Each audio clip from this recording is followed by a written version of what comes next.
I don't just talk about other people's stuff, I also make my own. Books in particular.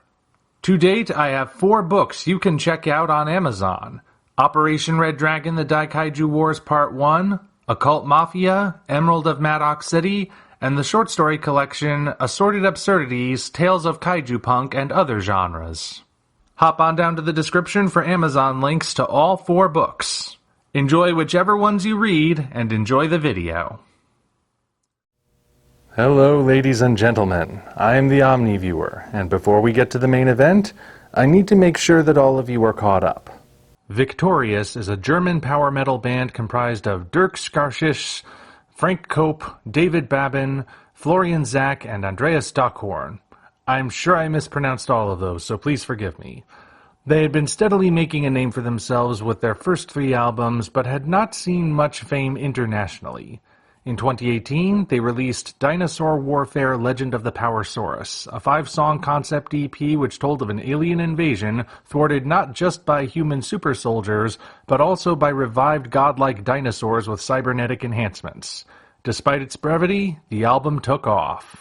The way in which it paid homage to classic dinosaur and tokusatsu media while also being loads of fun and containing genuinely good music resonated with listeners. And it provided something that was sorely lacking in the power metal scene: the presence of giant monsters. Victorius would follow this up in 2020 with Space Ninjas from Hell. This was a full-length concept album about the Sunbladers, an ancient evil ninja clan banished to a distant planet returning to invade Earth with advanced technology and tamed astral sharks. It mashed sci-fi, martial arts, and dragons together into another wild musical ride. I reviewed both albums upon release, and I love everything about them.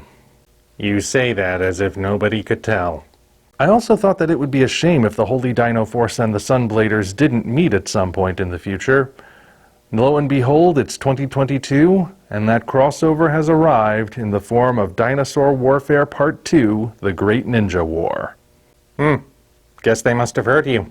Oh, I'd freak out if that were true, but ultimately it doesn't matter whose idea it was. The important thing is that the crossover is here, and as is our tradition, we'll be going track by track to see how the album turned out. Now, something you should know about the Victorius concept albums is that they don't have narrative structures per se. By that I mean the songs don't convey a plot from beginning to end.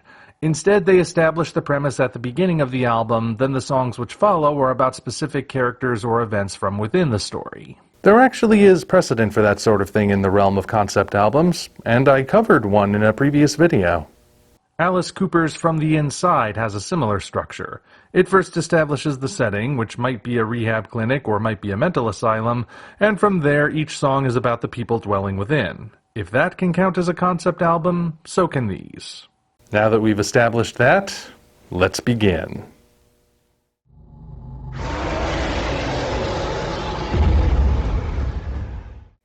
It's become sort of a tradition on heavy metal concept albums to have a short instrumental introductory piece, and Soros Invictus Lazarus fits that description. Similar to the intro on the first Dinosaur Warfare album, it contains a lot of prehistoric sound effects, but this time there's some ambient music playing alongside it. Since it's so short, there's not much to say about it, but it does help set the mood. Furthermore, the liner notes credit this track, I kid you not, to Rita Repulsa. That ought to give any of you newcomers an idea of what lies ahead.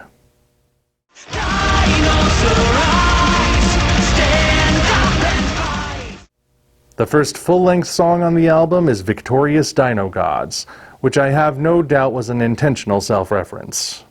This is our premise song, reintroducing the listener to a world where the Holy Dino Force protects the Earth and the Sunbladers are gearing up to invade once again. Say, that raises a continuity issue, doesn't it? The first album was all about the dinosaurs stopping an alien invasion, but they were nowhere to be seen when the Sunbladers attacked. Instead, a bunch of Japanese mecha and henchmen had to intervene. I actually have a theory on that. It's possible that Space Ninjas from Hell takes place before Dinosaur Warfare. I mean, it wouldn't be the first time a concept album series was released out of chronological order. Remember Arion? I guess that makes sense. Please, continue. I shall. In contrast to the intro, Victorius Dino God starts out fast and never lets up. The music and lyrics both convey a sense of wonder, respect, and reverence for the album's reptilian heroes, making it clear that these are the guys you should be rooting for. And as if that weren't enough, it also contains a surprise.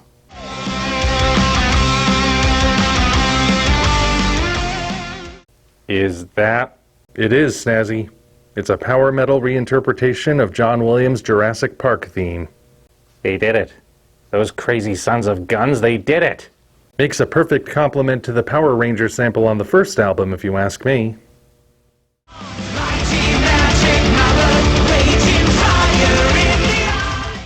Next, we meet our first new character, the mighty magic mammoth. Yes, I know mammoths aren't dinosaurs, but do you care? I didn't think so. Based on the lyrics, the mammoth is presented as a symbol of hope.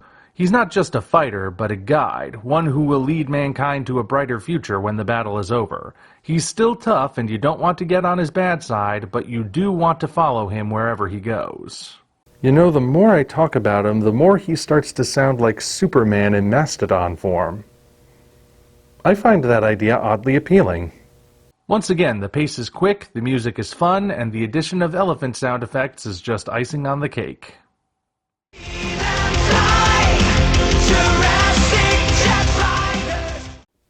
Don't you mean Tyrannosaurus Rexes in F-15s? Admit it, you were all thinking that. I won't deny it, but this is actually the song where we meet the pterosaurs. That's right, pterosaurs, plural, since there's apparently more than one. This song presents these soaring saurian saviors as unstoppable forces of destruction, with special attention given to how deadly they are in combat, even to the point where fear of death won't deter them.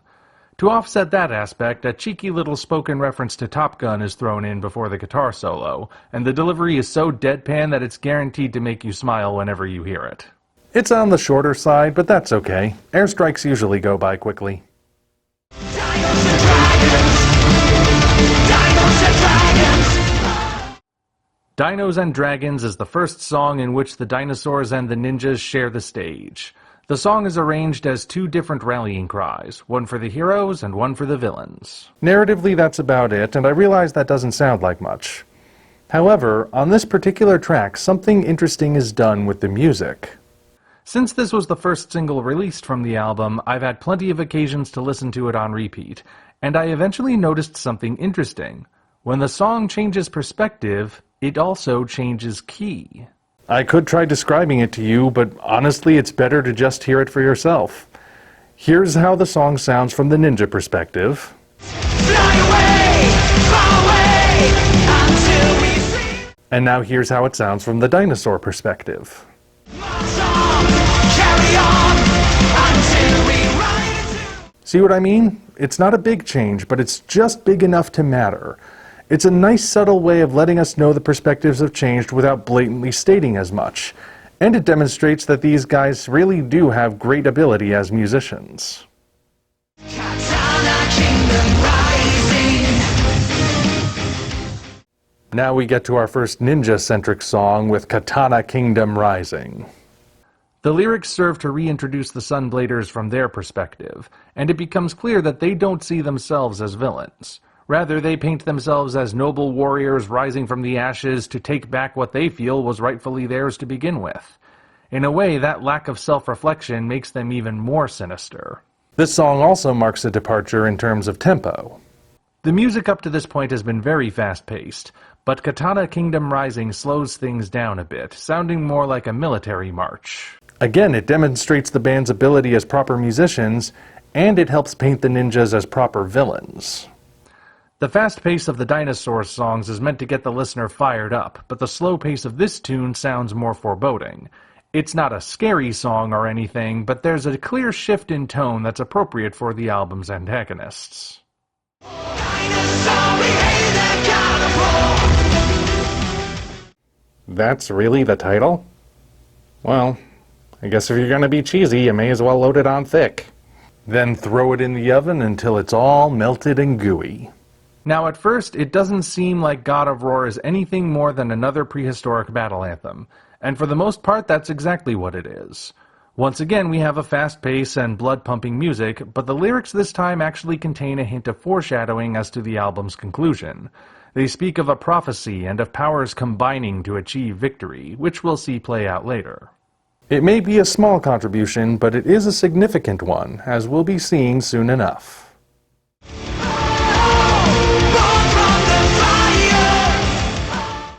I may as well point out here that the Ninjas only have 3 songs to themselves on this album.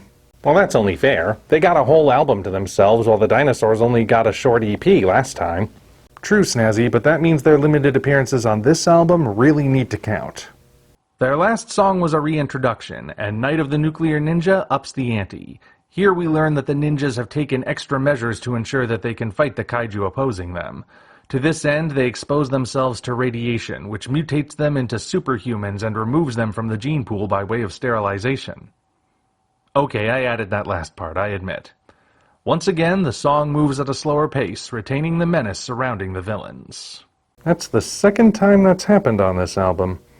It'll be interesting to see if that carries through all the way to the end, but right now, we have more dinosaurs to meet.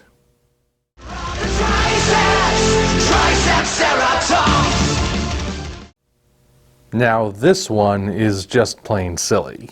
It's essentially a dinosaur-themed workout song focused on the Triceratops and his impressive triceps. There's not much more to say than that, but I imagine it would make a great addition to any exercise playlist. Yeah, I'm keeping this one short because the content is surface level, and that's all it needs to be. It's about a Triceratops pumping iron and getting his body in peak physical condition. Really, what more do you need? Tyrannosaurus Steel! Tyrannosaurus Steel! You know, it's just not a proper dinosaur party until the T-Rex shows up. In this case, we have Tyrannosaurus Steel, an apex predator infused with solid metal. Like actual solid metal, not the music genre. Now, this is a separate character from the Powersaurus introduced on the EP, and the vibe is totally different. The Powersaurus' song is fast-paced, containing a sense of high energy and raw power barely contained within his scaly frame. T-Steel, on the other hand, gets a slower song that conveys power by way of durability. Ergo, the song is not a rehash, and the contribution to the universe being built is a welcome one. But wait a minute. If the dinosaurs just got a slow song, then does that mean... No one can see the shadow of the Shinobi! I guess it does. Shadow of the Shinobi is the last ninja-centric song, and also the only fast-paced number they get. The change makes sense, really. The song is all about how the ninjas are stealthy assassins, and one does not demonstrate such skills by dragging one's feet. So even though it's a break from what was established, it's an appropriate break. And the song still sounds more menacing and villainous than the heroic songs of the dinosaurs.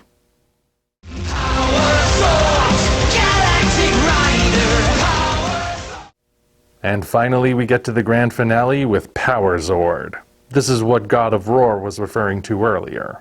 If I'm reading the lyrics correctly, the Power Zord is not a literal combination of the Holy Dino Force the way the Megazord is a combination of the Dinozords.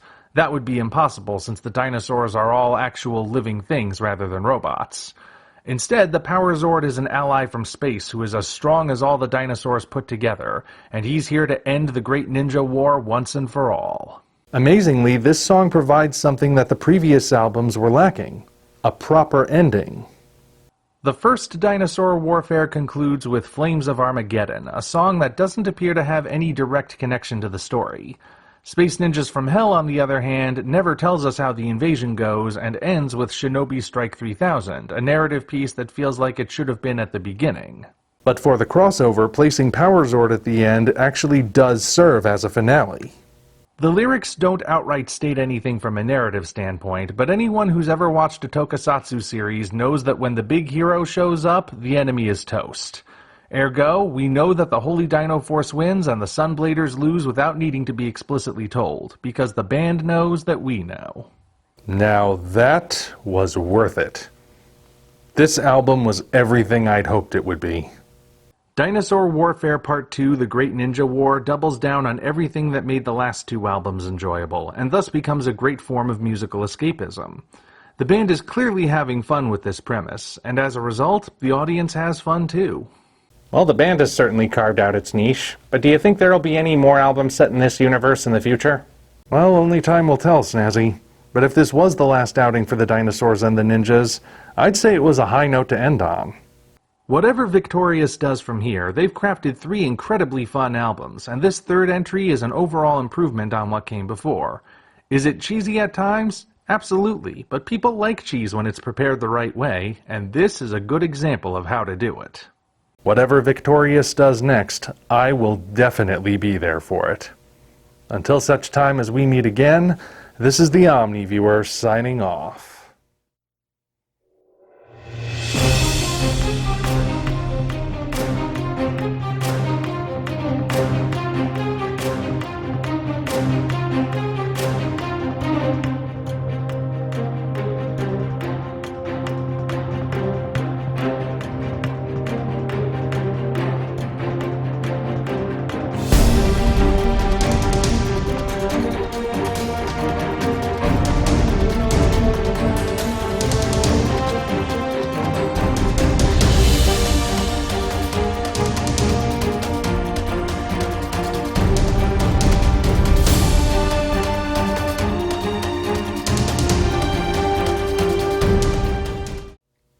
You realize, of course, that if there is a Dinosaur Warfare Part 3, they have to sample the Godzilla March at some point. It's the next logical step. Congratulations, you reached the end. If you enjoyed this video, you might want to consider supporting us on Patreon. Of course, the other way to support us is to go to Amazon and check out our books, Operation Red Dragon, The Daikaiju Wars Part 1, The Occult Mafia, Emerald of Maddox City, and Assorted Absurdities, Tales of Kaiju Punk and Other Genres. Also check the description for links to DeviantArt and other platforms we operate. Thank you all for watching. We'll see you next time.